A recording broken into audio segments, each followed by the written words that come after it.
अस्सलाम वालेकुम स्टूडेंट्स।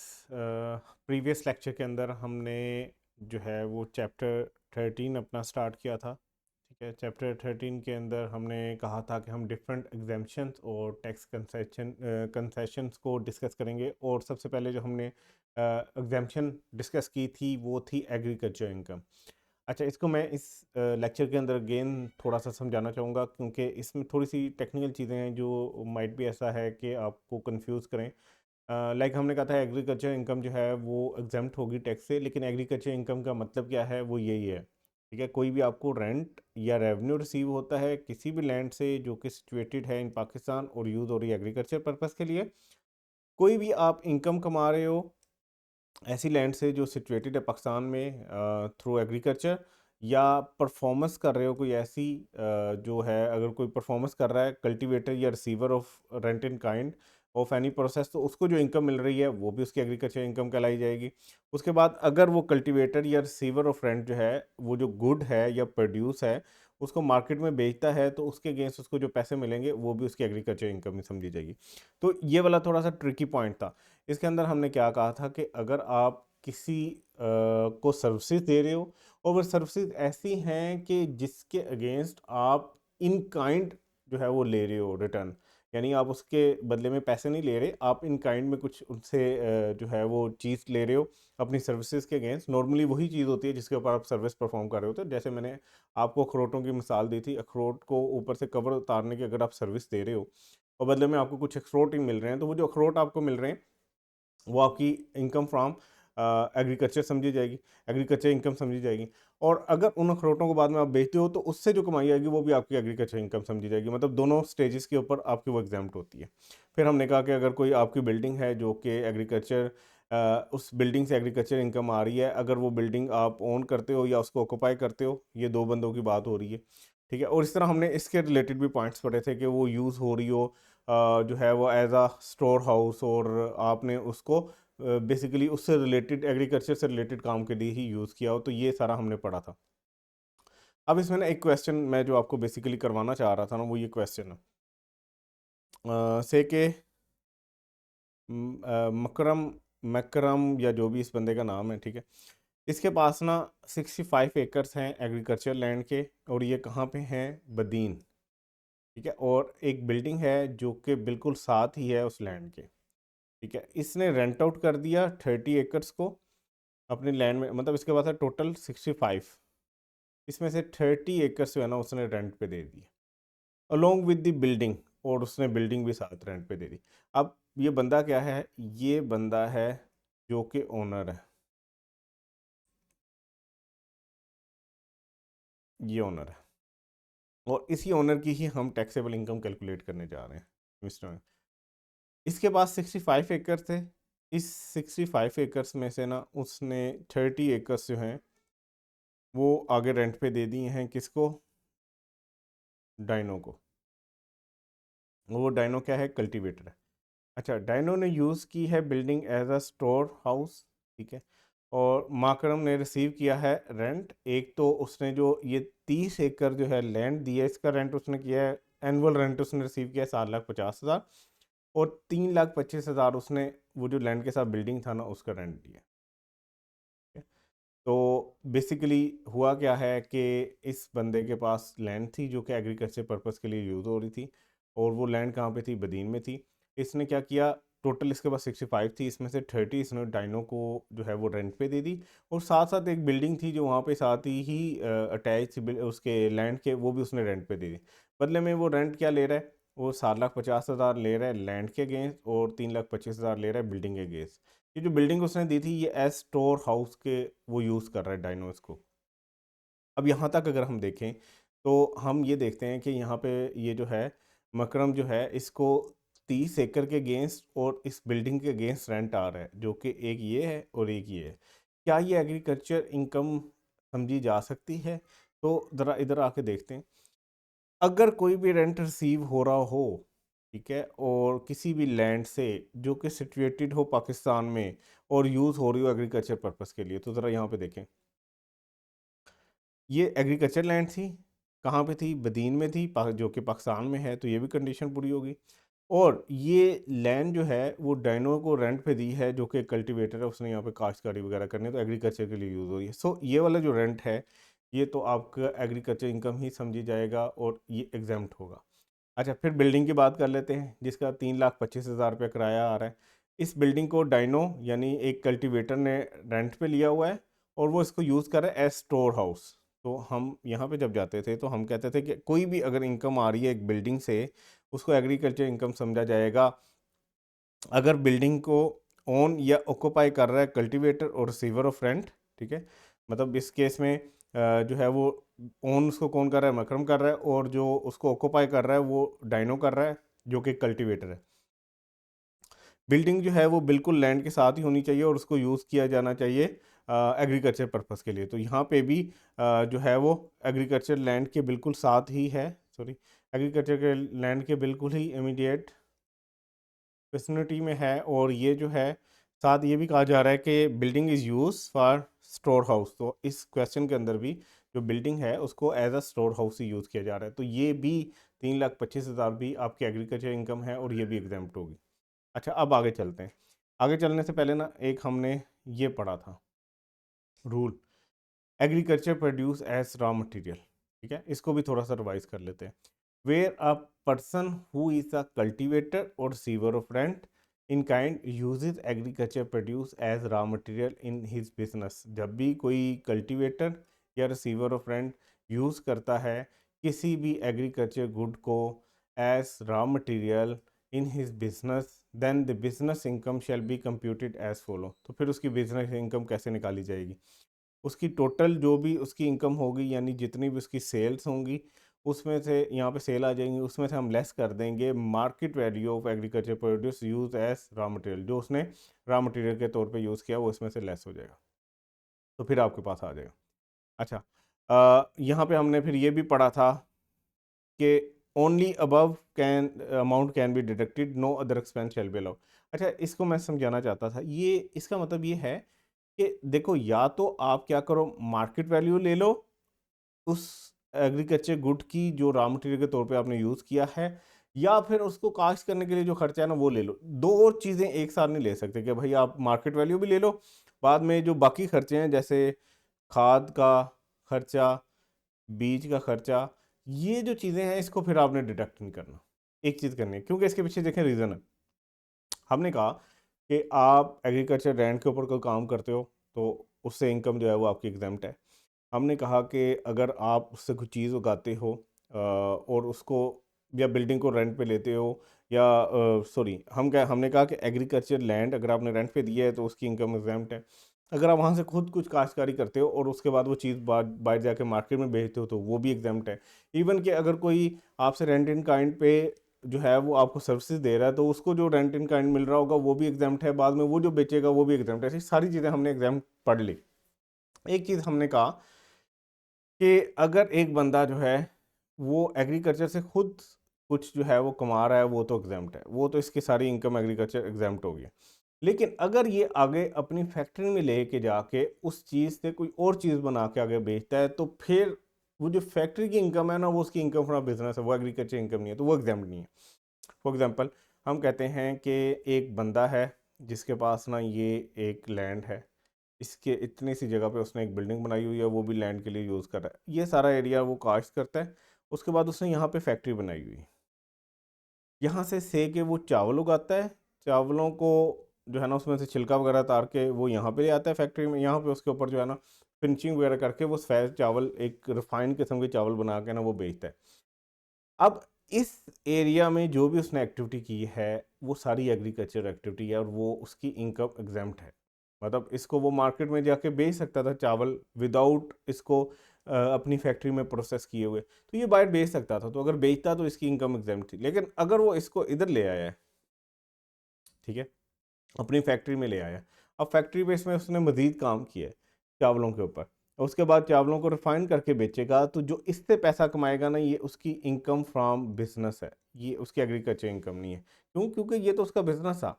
लेकिन इसमें आपको ये इजाज़त दी गई है कि इसमें से ना लेस कर लो, इसमें से यहाँ से जो आपने प्रोडक्ट उठाई है उसकी मार्केट वैल्यू इसमें से खर्चे के तौर पर लेस कर लो, तो आप कर सकते हो। अब हमने कहा था कि मार्केट वैल्यू जो है, अच्छा ये इसके अलावा, खर्चे के अलावा आपने अगर कोई एडमिनिस्ट्रेटिव एक्सपेंसेस वगैरह किए हैं वो आपको इजाज़त है, उसकी बात नहीं हो रही। ये जो लाइन लिखी हुई है ना, इसका मैं मतलब आपको फिर अगेन समझाऊंगा। इसका मतलब ये नहीं है कि इसके अलावा आप कोई भी खर्चा नहीं लेस कर सकते, इसका मतलब कुछ और है। हमें बताया जा रहा है कि अगर हम जैसे इस एग्जांपल में कह रहे हैं कि चावल जो है, राइस, वो मार्केट में सोल्ड हो सकते हैं इसी रात स्टेट में, तो फिर मार्केट प्राइस क्या होगी? जब वो उसको बेचता मार्केट में तो जितने के बिकते उतने का आप यहाँ पे लेस कर लेते। अच्छा, अगर उस पे थोड़ा सा काम करके वो मार्केट में बिक सकते हैं तो फिर भी मार्केट प्राइस आपकी निकल आती है। लेकिन अगर उसकी कोई मार्केट में प्राइस ही नहीं है, वो उस हालत में बिक ही नहीं सकते थे, आपको फैक्ट्री में लेके जाके उसमें कोई काम करके बेचना था, तो फिर आप उसकी मार्केट प्राइस तो नहीं निकाल सकोगे। फिर आप देखोगे उसको कास्ट करने में कितना खर्चा आया है, आपने लैंड का रेंट कितना पे किया है, और फिर आपको जो एक्चुअल खर्चे आ रहे हैं, खाद, बीज, वो सारे खर्चे जो है ना, वो लेस करने की इजाज़त है। अब यहाँ पे कंक्लूड करते हैं इस सारे को।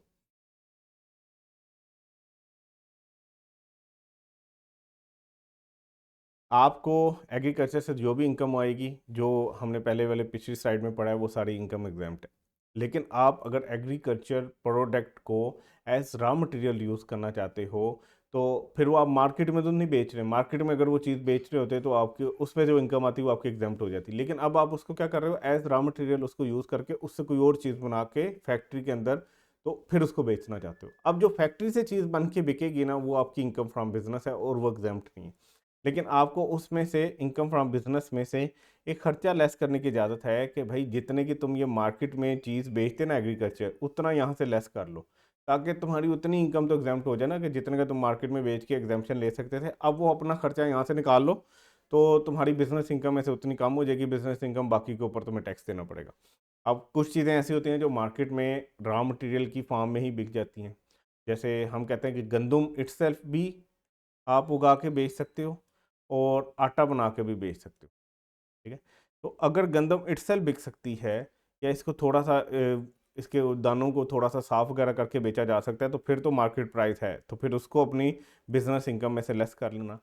अगर ये इस तरह नहीं बिक सकती, आपको आटा बना के ही बेचनी है, जो आप आटा फैक्ट्री में बना रहे हो जिससे आपकी इनकम फ्रॉम बिजनेस आ रही है, तो फिर क्या करो, गंदम को उगाने में जितना कल्टीवेशन का एक्सपेंस आया है या रेंट वगैरह आपने पे किया है, यानी कि असल जो आपके एक्सपेंसेस हुए हैं, जिसमें खाद पानी के लिए कोई पैसे दिए हैं, कोई आपने बीज, कोई स्प्रे वगैरह के, वो सारे खर्चे इसमें से लेस कर लेना।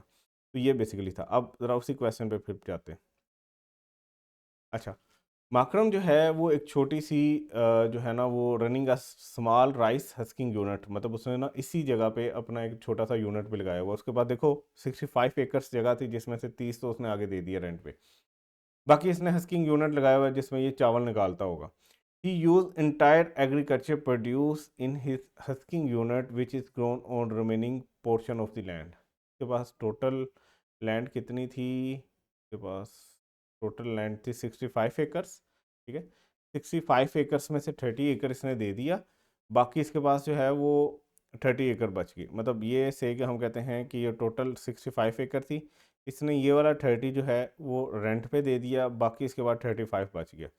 अच्छा, जो इसने रेंट पे दिया उसके यहाँ पे कोई बिल्डिंग भी थी, वो भी साथ रेंट पे चलेगी। अब जो बाकी इसकी जगह है, इस पे ये क्या करता है, इस पे ये खुद जो कास्ट करता है ना, माकरम ने एक हस्किंग यूनिट बनाया। He use his entire agriculture produce in husking unit which is grown on remaining portion of his land, जो बाकी हिस्से पे है। During the year he brought 5,000 kilograms of rice from his land to unit of husking. उसने हो सकता है यहाँ पे ये हस्किंग यूनिट बनाया हुआ, यहाँ पे वो चावलों को सफ़ेद करके ज़रा रिफाइन करके बेचता होगा। तो इस सारे से उसने कितने बनाए हैं? 5,000 केजीस आए हैं, और इनको इधर लेके आ गए। ठीक है, he would have earn rupees 2,500 पर 40 kg। उसने ये 5,000 केजी थे ना उसके पास, अगर ये जाके मार्केट में बेचता ना, तो 40 kg के अगेंस्ट उसको 2,500 मिल जाना था। मतलब ये इसका जो राइस लेके आया ना हस्किंग यूनिट में, इसकी मार्केट वैल्यू है। ठीक है, अगर वो डायरेक्टली मार्केट बेचता। His sale from rice husking unit stood at, उसकी जो सेल हुई है फिर इससे, वो हुई है उसकी ₹8,60,000। और अदर ऑपरेटिंग एक्सपेंसेस उसके हुए हैं 10,000 के। क्या ये other operating expenses business income में से निकालने की इजाज़त है? हाँ जी, बिल्कुल इजाज़त है। बस आपको जो मना किया गया है वो ये किया गया है कि ये जो राइस है, या तो इसकी मार्केट वैल्यू ले लो, और अगर मार्केट वैल्यू नहीं है तो फिर इसके ऊपर जितना भी कल्टीवेशन और बाकी खर्चे आए हैं वो यहाँ से लेस कर लो, तो हमारे पास तो मार्केट वैल्यू है, हम ये वो लेस करेंगे। तो क्या इस पोर्शन की इनकम उसकी एग्जाम्प्ट है? नहीं, इस पोर्शन की इनकम एग्जाम्प्ट नहीं है।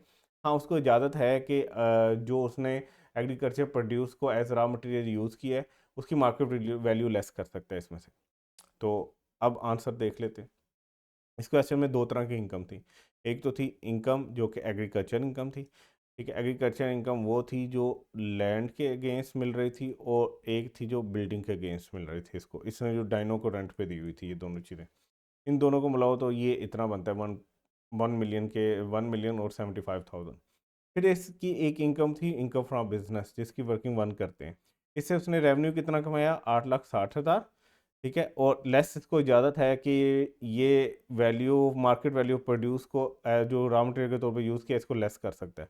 तो मार्केट में 40 बैग्स के लिए, 40 किलो के लिए उसको 2500 मिल रहा था, और उसने जो है वो 5,000 जो है केजीस वो इसके लिए, जो रेवेन्यू कमाने के लिए उसने वो यूज़ किए। तो अगर हम देखें कि 1 केजी के लिए उसको कितने पैसे मार्केट से मिल रहे थे, तो सॉरी 2500 डिवाइडेड बाय 40, तो ये एक के लिए निकल आए, और हम 5,000 का निकालना चाहते हैं, तो इतने का उसने जो है ना वो रॉ मटेरियल लगाया है, जिसकी मार्केट वैल्यू है 3,12,000। उसके बाद अदर ऑपरेटिंग एक्सपेंसेस उसके 10,000 के थे, तो ये उसकी इनकम फ्रॉम बिजनेस है। तो ये वर्किंग वन से इनकम फ्रॉम बिजनेस आ गई।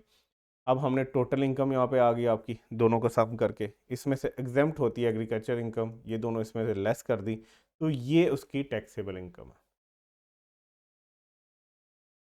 ठीक हो गया। एक दफ़ा इस क्वेश्चन को आप खुद भी कीजिएगा। चलिए, हमने सारा कुछ डिस्कस कर लिया था, यहाँ तक हमने डिस्कस कर लिया था। आज हम यहाँ से फर्दर इसको आगे लेके चलते हैं।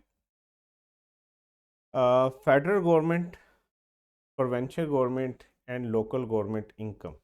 देखें, आपकी जो गवर्नमेंट होती है ना, उसकी दो तरह की इनकम्स होती हैं।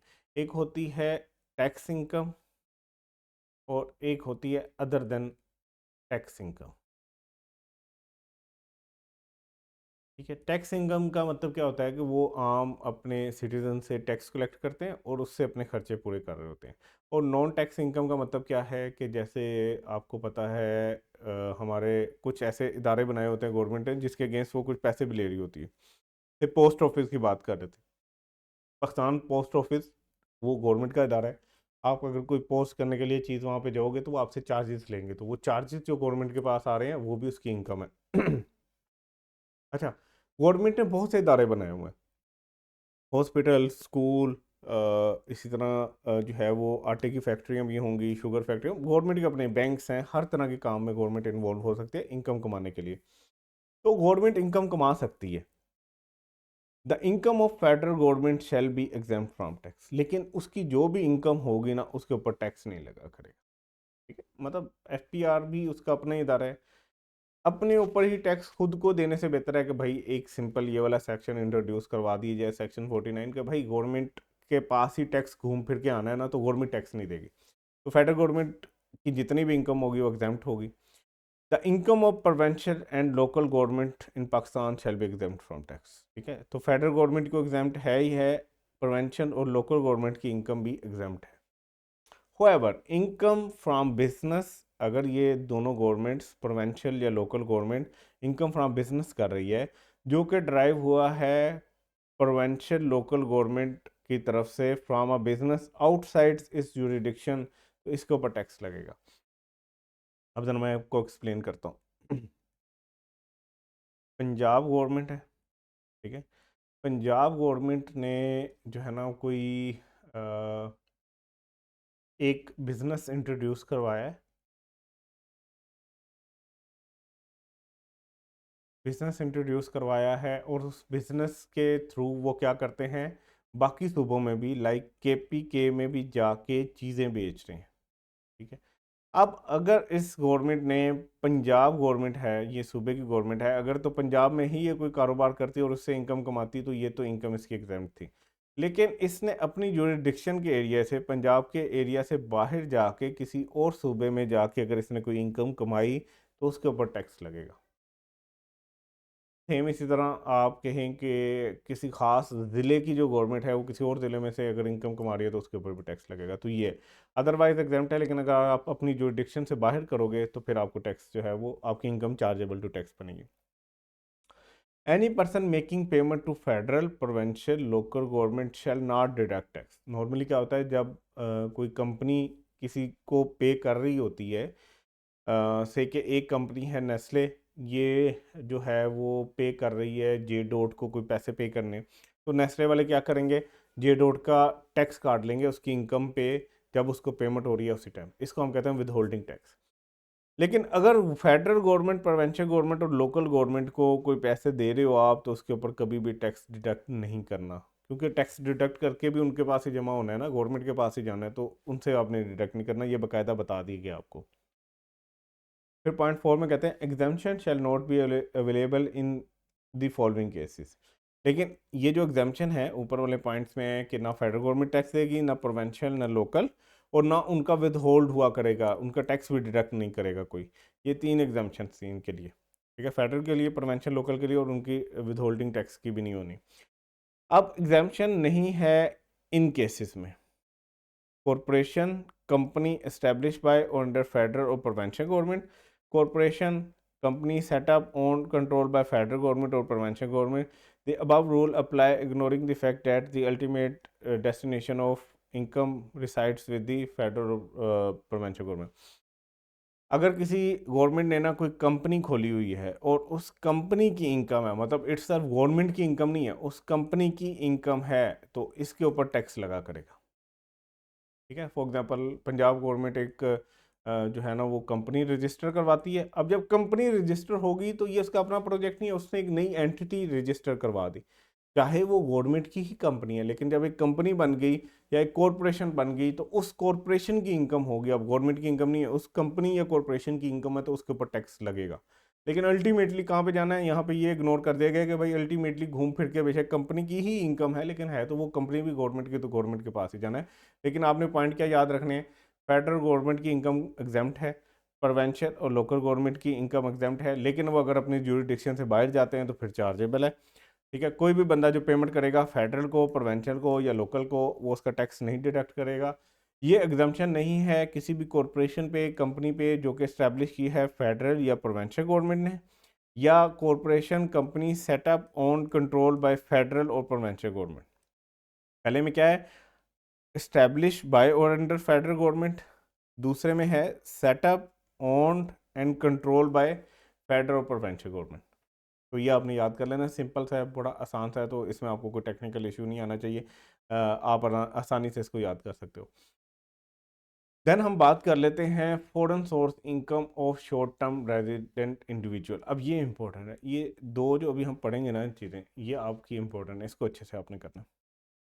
Foreign source income of short term resident, ऐसा रेजिडेंट जो थोड़े वक्त के लिए शायद रेजिडेंट बना है, ठीक है, रेजिडेंट इंडिविजुअल की बात हो रही है। सेक्शन है 50, अब पढ़ लेते हैं इसको। The foreign source income of an individual will be exempt from tax. एक इंडिविजुअल की फॉरेन सोर्स इनकम जो होगी वो एग्जाम्प्ट होगी टैक्स से, इफ़, अगर he is a resident solely because of his employment, कि वो पाकिस्तान का रेजिडेंट सिर्फ इस वजह से बना है कि वो यहाँ पे कोई जॉब कर रहा है। He is present in Pakistan for a period, और पीरियड नॉट एक्ससीडिंग 3 years, लेकिन और वो पाकिस्तान में जो रह रहा है ना, वो एक साथ देख लो या डिफरेंट टाइम्स में देख लो, 3 साल से ज़्यादा का पीरियड नहीं होना चाहिए, ठीक है। तो फिर उसकी इनकम क्या है, फॉरेन सोर्स इनकम उसकी एग्जाम्प्ट हो जाएगी। अच्छा, however under following circumstances foreign source income of an individual will be chargeable to tax। ये ऊपर एक उसने बता दिया कि भाई एग्जाम्पशन है एक बंदे के लिए जो बहुत ही थोड़े टाइम से रेजिडेंट इंडिविजुअल हुआ है, यानी कि वो पाकिस्तान में सिर्फ इस वजह से रेजिडेंट है क्योंकि वो यहाँ पे कोई नौकरी कर रहा है, तो उसको यहाँ पे रुकना पड़ रहा है, और उसको रुके हुए भी आप पीरियड की बात कर लो, एक साथ टाइम देख लो, या डिफरेंट ड्यूरेशंस में अगर वो यहाँ पे रहा है, वो 3 साल से ज़्यादा यहाँ पे ना रहा हो, क्योंकि अभी नया नया रेजिडेंट बना है, तो उसकी जो फॉरेन इनकम है वो एग्जाम्प्ट है। लोकल इनकम की बात नहीं हो रही, फॉरेन सोर्स इनकम उसकी एग्जाम्प्ट होगी जो अभी शॉर्ट टर्म रेजिडेंट बना है। अच्छा, साथ इस एग्जाम्पशन से भी एक जो है वो कहा गया है कि अगर ये वाली सिचुएशन हुई तो फिर ये एग्जाम्पशन भी इसकी ख़त्म हो जाएगी। However, under the following circumstances, foreign source income of an individual will be chargeable to tax. और वो क्या है? Any income derived from a business of a person established outside Pakistan due to presence in Pakistan. ठीक है, अब मैं आपको समझाता हूँ ये क्या है। और दूसरा है any foreign source income brought into Pakistan or received in Pakistan. अब इसको ज़रा एक्सप्लेन करता हूँ। पहली बात तो ये है कि ये बंदा है, इसका नाम क्या है? इसका नाम है शेख स्मिथ। ये बंदा है स्मिथ, ये पाकिस्तान से बाहर ही रहा है सारी ज़िंदगी। हुआ क्या कि ये 2010 में ना पाकिस्तान में इसको एक जॉब मिली, जिससे इसको जो है ना वो पूरे साल में 2 लाख रुपए मिलते थे। तो इसकी Pakistan source income from salary बन गई 2010 में, वो बन गई 2 लाख रुपया। ये पाकिस्तान में रहना शुरू हो गया था, तो ये रेजिडेंट भी बन गया, तो इसकी जो पाकिस्तान सोर्स इनकम है वो तो टैक्सेबल है। लेकिन हमने ये कहा था कि एक रेजिडेंट बंदे की फॉरेन सोर्स इनकम भी टैक्सेबल है। ठीक है, हाँ, एक नॉन रेजिडेंट बंदे की फॉरेन सोर्स इनकम टैक्सेबल नहीं है, उसकी पाकिस्तान सोर्स इनकम टैक्सेबल है। लेकिन एक रेजिडेंट पर्सन की पाकिस्तान सोर्स इनकम भी टैक्सेबल है और फॉरेन सोर्स इनकम भी टैक्सेबल है। इस केस में हम कह रहे हैं कि इसकी पाकिस्तान सोर्स इनकम क्या थी? 2 लाख रुपए थी, और ये रेजिडेंट भी बन गया। लेकिन इसने ये 2 कंडीशंस पे बात की। इसने कहा कि देखें, मैं बेशक रेजिडेंट बन गया हूँ, और मेरे रेजिडेंट बनने के पीछे एक रीज़न तो ये है कि मैं यहाँ पे सिर्फ इस जॉब की खातिर आया हूँ, अपने पेट की खातिर यहाँ पाकिस्तान आके जॉब कर रहा हूँ, तो ये 2 लाख रुपए कमा रहा हूँ। दूसरा ये है कि मुझे पाकिस्तान में रहते हुए अभी 3 साल या उससे ज़्यादा भी नहीं हुआ, तो भाई मेरी जो बाहर एक कोई बिजनेस की इनकम है ना, फॉरेन सोर्स इनकम जो बिजनेस की इनकम है, इसके ऊपर तो ना टैक्स लो। ठीक है, तो हमने कहा चलें ठीक है, इसको हम एग्जेम्प्ट कर देंगे क्योंकि इसका 3 साल नहीं हुआ। ठीक है, अच्छा, अब आगे जाके देखते हैं, तो इस साल भी हम उसको एग्जेम्प्ट कर देंगे, और अगले साल जो है वो टैक्सेबल हो जाएगी अगर वो इससे पहले यहाँ पे आके रह रहा हुआ तो। ठीक है, आगे करते हैं हम इसके ऊपर, अभी बात करते हैं। अच्छा, फिर इसके ऊपर बात आएगी कि ये तो आप एग्जेम्प्ट कर रहे हो, लेकिन अगर ये इनमें से कोई सिचुएशन होगी ना, तो फिर ये एग्जामेशन भी आपको नहीं मिलेगी। लाइक अगर आपने फॉरेन सोर्स इनकम को पाकिस्तान में ले आए, ये जो इसने बाहर कमाई थी, ये अगर पाकिस्तान में ले आए, ब्रिंग आपने पाकिस्तान में कर ली, तो फिर तो भाई आपको उसके ऊपर भी टैक्स देना पड़ेगा। तो इसका मतलब है कि कमाओ और बाहर ही रखो। अच्छा, दूसरे पे वो कहता है कि अगर आपकी इनकम जो आपने बिजनेस से कमाई हो, जो आपने स्टैब्लिश किया हो पाकिस्तान के बाहर, ठीक है, लेकिन किस वजह से किया हो? क्योंकि आप पाकिस्तान में बैठे थे, तो आपने बाहर, फॉर एग्जांपल ये स्मिथ एक दिन गया मुल्तान, वहाँ पे इसको आम के बाग नजर आए। इसने कहा यार, ये आम के बाग जो हैं अगर मैं अपने मुल्क में बेचूं तो इस पे तो बड़ा पैसा आएगा। तो इसने बाहर एक आउटसाइड पाकिस्तान जो है वो एक बिजनेस इस्टेब्लिश कर लिया। ठीक है, और उस बिजनेस को स्टैब्लिश करने के पीछे रीज़न क्या थी? क्योंकि ये पाकिस्तान में बैठा हुआ था, यहाँ पे ये आम खरीद के बाहर भेज के वहाँ से कमाएगा। तो इस तरह की अगर आप कोई बिजनेस इनकम ड्राइव करते हो तो वो भी टैक्सेबल है। अब ज़रा इसको आराम से दोबारा ज़रा इसको एक दफ़ा कंक्लूड करते हैं और समझते हैं। हमने कहा कि फॉरेन सोर्स इनकम जो है वो किसी भी इंडिविजुअल की वो एग्जाम्प्ट होगी अगर वो 2 कंडीशन पूरी करता है कि वो सिर्फ पाकिस्तान का रेजिडेंट बना है इस वजह से कि उसको यहाँ पे नौकरी मिली है, दूसरा कि वो पाकिस्तान में प्रेजेंट है और उसका पीरियड्स वो 3 साल से ज़्यादा नहीं हुए। मतलब कि अगर ये स्मिथ की ही दोबारा बात करें, ये 2010 में पाकिस्तान आया, तो इसकी पाकिस्तान की जो इनकम फ्रॉम सैलरी थी उसके ऊपर तो इसको टैक्स देना पड़ेगा। लेकिन अगर नॉर्मल केस होता तो ये रेजिडेंट था, इसको फॉरेन सोर्स इनकम जो है उसके ऊपर भी टैक्स देना था। लेकिन इसने ये कहा कि मैं पाकिस्तान में सिर्फ इस वजह से हूँ कि मेरी एम्प्लॉयमेंट है और मुझे यहाँ पे रहते हुए 3 साल से ज़्यादा का टाइम नहीं हुआ, तो 2010 में इसकी फॉरेन सोर्स इनकम एग्जेम्प्ट समझी जाएगी, 2011 में भी एग्जाम समझी जाएगी, 2012 में भी एग्जाम समझी जाएगी। उसके बाद 2013 में जब बात होगी तो ये रह तो सिर्फ इस वजह से रहा है कि यहाँ पे इसकी एम्प्लॉयमेंट है, लेकिन क्योंकि इसको 3 साल से ज़्यादा का अरसा हो गया तो फिर वो टैक्सेबल हो जाएगी। एक तो आपने ये बात समझनी है। उसके बाद मज़ीद इसको थोड़ा सा कॉम्प्लिकेट इस तरह कर दिया गया है कि अगर इन सालों में ये जो फॉरेन सोर्स इनकम कमा रहा था, सेकी इनकम फ्रॉम बिजनेस, उसको ये पाकिस्तान ले आया तो फिर भी उसके ऊपर टैक्स लग जाएगा। मतलब अगर आपने ये एग्जाम्पशन लेनी है तो पैसे बाहर ही कमाओ और बाहर ही रखो। और फिर अगर कोई ऐसा आप इनकम कमा रहे हो जो सिर्फ इस वजह से कमा रहे हो कि आप पाकिस्तान में बैठे हुए थे, तो पाकिस्तान में बैठने की वजह से बाहर आपको बिजनेस कर सके हो, तो वो भी टैक्सेबल होगी, फिर उस पर पाकिस्तान का हक है। तो अब इस एग्जाम्पल को देखते हैं। 2010 में पाकिस्तान सोर्स इनकम है, यानी कि इनकम फ्रॉम सैलरी है, यह है 2 लाख, फिर 5 लाख 11 में, और फिर 2 लाख 12 में। फॉरेन सोर्स इनकम है इनकम फ्रॉम बिजनेस, 10 में 6 लाख, 11 में 8 लाख, 12 में 3 लाख। अब अगर तो ये जो फॉरेन सोर्स इनकम है ये बाहर ही रही, और ये बंदा सिर्फ इस वजह से रेजिडेंट है कि इसने यहाँ पे जॉब की हुई थी, तो ये एग्जेम्प्ट है बाहर। अगर इसको पाकिस्तान ले आया वो बंदा, तो फिर ये टैक्सेबल हो जाएगी। हालांकि अभी 3 साल का अरसा उसका एक्सीड नहीं हुआ था, स्टिल ये टैक्सेबल हो जाएगी अगर वो पाकिस्तान में ले आए आप बाहर की इनकम। तो नेक्स्ट चलते।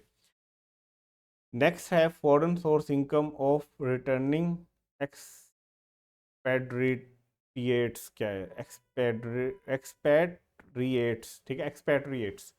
तो foreign source income returning expatriates, ठीक है, एक्सपेट्रिएट्स जो होते हैं कि अगर कोई बंदा वापस पाकिस्तान में आ रहा है तो उसकी जो फॉरेन सोर्स इनकम है उसके ऊपर भी हमें एग्जाम्पशन मिलती है। A foreign source income derived by a citizen of Pakistan, कोई पाकिस्तानी शहरी है, in a tax year who was not a resident individual in any of the 4 tax year proceeding to the tax year in which the individual become the resident shall be exempt from tax in the tax year in which the individual become resident and in the following tax year। ठीक है, 2 सालों के लिए। अब जरा इसको समझें, हमने ये शायद इनकम फ्रॉम सैलरी में भी पढ़ा था। एक बंदा है ये वाला, ठीक है, ये पिछले 4 साल जो है ना वो नॉन रेजिडेंट रहा, ठीक है, और ये पाकिस्तान का सिटीजन भी है। ये बाहर कहीं काम करने गया था लेकिन ये बाहर ही रहता था, आता जाता था पाकिस्तान, लेकिन ये कभी भी रेजिडेंट नहीं बना। तो पिछले 4 साल जो है, से कि 2020 से लेके 2024 तक जो है ये नॉन रेजिडेंट रहा, फिर 2025 में आके ना ये रेजिडेंट हो गया, ठीक है। अब इस बंदे की कोई फॉरेन सोर्स इनकम हुई 2025 में। हालांकि हमने तो ये पढ़ा है कि 2025 में जब एक बंदा रेजिडेंट हो गया तो उसकी पाकिस्तान सोर्स इनकम भी टैक्सेबल है और फॉरेन सोर्स इनकम भी टैक्सेबल है। लेकिन इस केस में क्योंकि ये बड़े अरसे से पाकिस्तान से बाहर रह रहा था, अब आया है, रिटर्न कर रहा है पाकिस्तान में और पाकिस्तान का शहरी भी है, तो इसको 2025 में और एक इसके बाद 2026, इसको 2 सालों में एक फेवर दी जाएगी कि इसकी जो फॉरेन सोर्स इनकम है वो एग्जाम्प्ट समझी जाएगी। ठीक है, इसको पढ़ते हैं। Mister Aslam has been residing in America since 2000, ठीक है। He return to Pakistan on 13 June 2010, मतलब कि 3 साल से तो ज़्यादा के टाइम हो गया ना, 2000 से गया हुआ है और वापस कब आ रहा है, 2010 में। Following is detail of his income, ठीक है, तो उसकी डिटेल क्या है, इनकम फ्रॉम बिजनेस की, 2 जगह पे वो बिजनेस कर रहा है। 10 में आया है वो पाकिस्तान, तो इसने यहाँ पे भी बिजनेस स्टार्ट कर दिया पाकिस्तान में, और फॉरेन बिजनेस भी इसका चल रहा होगा। 2010 में जब वो पाकिस्तान आया तो उसने बिजनेस इनकम पाकिस्तान की से 2 लाख रुपए कमाए और बाहर से 6 लाख रुपए। 2011 में 5 लाख और बाहर से 8 लाख। 2012 में पाकिस्तान से 2 लाख, बाहर से 3 लाख, और 2013 में पाकिस्तान से 3 लाख, बाहर से 6 लाख। अब हमने क्या करना है, हमने कैलकुलेट करना है इसकी taxable income. Taxable income for all the years under 2 independent scenarios. 2 independent scenarios हैं हमारे पास, तो इसके ऊपर हमने करना है। He has not brought all his foreign source income में, पाकिस्तान के वो जो बाहर से इनकम कमा रहा है, एक तो उसको पाकिस्तान में नहीं लेके आ रहा, या दूसरी ऑप्शन ये है कि वो पाकिस्तान में ले आया है। तो दोनों सूरतों में सेम ही सलूशन होगा। ये जो हमने पाकिस्तान में लाने और ना लाने वाली बात की थी, ये तो हमने इस सेक्शन में की ही नहीं, वो तो हमने इस सेक्शन में की थी जब आप शॉर्ट टर्म रेजिडेंट बनते हो। ठीक है, कि आप पाकिस्तान में सैलरी इनकम कमाने की वजह से, एम्प्लॉयमेंट की वजह से पाकिस्तान में हो, और आपका जो है ना वो स्टे अभी 3 साल से कम ही हो पाकिस्तान में, तो ये हमने फॉरेन सोर्स इनकम वाली बात ही नहीं की थी। अब इस क्वेश्चन को जरा हम समझते हैं। इस क्वेश्चन में अगर हम देखेंगे पाकिस्तान में आके वो इनकम कौन सी कमा रहा है, तो बिजनेस इनकम कमा रहा है। सो वो वाला तो क्वेश्चन ही खत्म हो गया कि वो पाकिस्तान में सिर्फ इस वजह से आया है कि उसने यहाँ पे एम्प्लॉयमेंट करनी है, तो वो वाला सेक्शन तो खत्म हो गया। अब ये रिटर्निंग वाला सेक्शन आ गया हमारा, इसमें देखते हैं। 2010 में वो बना रेजिडेंट, उससे पीछे आई थिंक वो 10 साल जो था वो नॉन रेजिडेंट था। तो इस साल जो उसने पाकिस्तान सोर्स इनकम कमाई है वो है 2 लाख। इसने फॉरेन सोर्स इनकम कमाई थी 6 लाख। ये टैक्सेबल है? नहीं, ये नेट टैक्सेबल नहीं है, जैसा कि हम नॉन रेजिडेंट के केस में करते हैं। ठीक है। 2010 में तो वो वापस आया, एक सेकंड 2010 में तो वो 13 जून को वापस आया, तो इस टाइम तो वो था ही नॉन रेजिडेंट ना, सॉरी ये पॉइंट मेरे से मिस हुआ है इस क्वेश्चन में, कि वो 13 जून को पाकिस्तान आया। तो इस महीने में तो वो रहा ही बहुत कम दिन है यहाँ पे पाकिस्तान में, कोई अराउंड 17 दिन पाकिस्तान में रहा होगा, तो वो नॉन रेजिडेंट ही था। तो उसकी फॉरेन सोर्स इनकम तो इस वजह से एग्जाम थी कि वो इस साल नॉन रेजिडेंट था। हाँ, इस साल उसने बिजनेस इनकम कमाई थी पाकिस्तान से, वो टैक्सेबल थी। 2011 में वो पाकिस्तान में ही रहा होगा, हम यही अज्यूम करेंगे वो पाकिस्तान में ही रहा और रेजिडेंट बन गया, तो पाकिस्तान सोर्स इनकम तो उसकी टैक्सेबल है। लेकिन उसकी फॉरेन सोर्स इनकम एग्जाम्प्ट है एज पर सेक्शन 51(1) के तहत। इसके मुताबिक इसका जो पहला पॉइंट है 51 सेक्शन का पहला पॉइंट, इसके मुताबिक वो एग्जाम्प्ट है, क्योंकि वो पिछले जो है ना वो 4 साल रेजिडेंट नहीं रहा था और अब रेजिडेंट बना है, तो उसकी जिस साल वो रेजिडेंट बना है उस साल और उससे अगले साल 2012 उसकी इनकम एग्जाम्प्ट होगी जो फॉरेन से कमाएगा। हाँ, 2013 में जो है उसको टैक्स देना पड़ेगा। अच्छा, उसके बाद है हमारे पास ये सेक्शन क्या कहता है कि exemptions and tax concessions in second schedule. हमारा ना इनकम टैक्स ऑर्डिनेंस में एक सेकंड स्केड्यूल है, उसके अंदर ना डिफरेंट इनकम्स बताई गई हैं जिनके ऊपर एग्जाम्पशन है या जिनके ऊपर लोअर टैक्स रेट चार्ज हो रहा होता है या जिनकी टैक्स लायबिलिटी में कोई कमी की इजाज़त होती है या जिनके ऊपर ख़ास कोई सेक्शन इनकम टैक्स का जो है ना वो अप्लाई नहीं होता, तो उसके बारे में बात की जा रही है। The income person specified in second schedule shall be exempt from tax, या तो वो एग्जाम्प्ट फ्रॉम टैक्स होंगे या चार्ज एट लोअर रेट, या उनके ऊपर लोअर रेट लग रहा होगा, या allowed a reduction in tax liability, या उनकी टैक्स लायबिलिटी में कोई रिडक्शन दी जा रही होगी, या exemption from operation of any provision of this ordinance, इस ऑर्डिनेंस इनकम टैक्स ऑर्डिनेंस के किसी खास सेक्शन से उनको जो है वो एग्जाम्पशन मिल रही होगी कि वो आपने फॉलो नहीं करना। अब ज़रा इनकी एग्जाम्पल्स पढ़ लेते हैं। कोई भी इनकम या पर्सन जो सेकंड स्केड्यूल में मेंशन है उसकी इनकम एग्जाम्प्ट फ्रॉम टैक्स हो सकती है, जैसे हमने पेंशन की बात की कि पेंशन जो है वो टैक्सेबल नहीं होगी, या उसको लोअर टैक्स रेट लग रहा होगा, जैसे हमने कहा था डिविडेंड के केस में कुछ खास डिविडेंड हैं जिनके ऊपर हाफ रेट लग रहा होता है 7.5%, या हमने उन्हें कहा कि उनकी टैक्स लायबिलिटी जो है वो कम कर दी जाएगी, जैसे फुल टाइम टीचर अलाउंस मिल जाता है आपको, या हमने कहा कि उसके ऊपर कोई खास प्रोविजन पढ़ते हुए उनके ऊपर अप्लाई नहीं होगी, जैसे कैपिटल गेन का आप सेक्शन पढ़ेंगे ना 37A, इसके ऊपर बैंक की बात हो रही है कि वैसे कैपिटल गेन जो होता है, आप अगर कोई सिक्योरिटी बेचते हो तो आपको उसके ऊपर गेन जो होता है वो टैक्सेबल होता है, लेकिन बैंक्स वगैरह का तो काम ही यही है, उन्होंने इन्वेस्टमेंट करना है, तो वो अगर ये टैक्स देने लग जाएंगे तो उनका कारोबार नहीं चलेगा, तो उनको यहाँ से एग्जाम्पशन मिल जाती है। Where any income is exempt, it shall be included in total income. However, no tax shall be paid on it. तो उसको हम टोटल इनकम में तो शामिल करेंगे, लेकिन उसके ऊपर कोई टैक्स जो है वो हम पे नहीं करेंगे। द फेडरल गवर्नमेंट और बोर्ड में with approval of the federal minister in charge, ठीक है, amend the second schedule by adding और ओमिटिंग और चेंजिंग एनी क्लास और कंडीशन, ठीक है, तो ये थर्ड पॉइंट नहीं है, उसी को ही कंटिन्यू किया जा रहा है। फेडरल गवर्नमेंट और बोर्ड जो है वो अप्रूवल लेगा फेडरल मिनिस्टर से और इसमें कोई भी चेंजेस कर सकता है। All the amendment shall affect any tax year beginning और डेट बिफोर, मतलब इसका आप इस लाइन का मतलब ये है कि जो भी वो चेंजेस करेंगे वो अब से भी लागू होंगी, फ्यूचर में भी होंगी और पास्ट पे भी लागू होंगी। इसको अगर आप पढ़ेंगे ना तो यही है, इसको खैर इतना समझने की जरूरत नहीं है, अगर जो भी वो चाह रहे हो, गवर्नमेंट अगर चाह रही होगी तो वो कुछ भी कर सकती है कि कोई भी टैक्स की जो प्रोविजन है वो अब से भी लागू हुआ करेगी, फ्यूचर में भी लागू होगी, प्रीवियसली भी लागू होगी। Federal government shell place before national assembly all the amendments made in second schedule in a financial year, तो जो भी फेडरल गवर्नमेंट चाह रही होगी कि उसने चेंजेस करनी है सेकंड स्केड्यूल में, वो नेशनल असेंबली के अंदर अमेंडमेंट्स रखेगी।